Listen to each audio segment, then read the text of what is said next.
इस वक्त चाहे सरकारी अस्पताल हो या प्राइवेट अस्पताल, मरीजों को पैर रखने तक की जगह नहीं मिल रही है, क्योंकि कोरोना महामारी का प्रकोप जारी है और सभी अस्पताल फुल चल रहे हैं।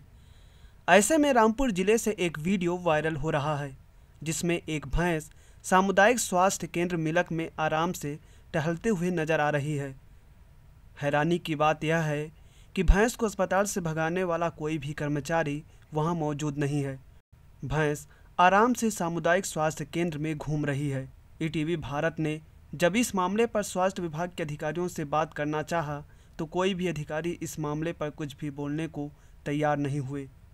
जिस तरह से योगी सरकार स्वास्थ्य विभाग की तैयारियों को लेकर अपनी पीठ थपथपा रही है, यह वीडियो देखकर आप अंदाज़ा लगा सकते हैं कि हकीकत क्या है और स्वास्थ्य विभाग अपनी जिम्मेदारियों को लेकर कितना फिक्रमंद है।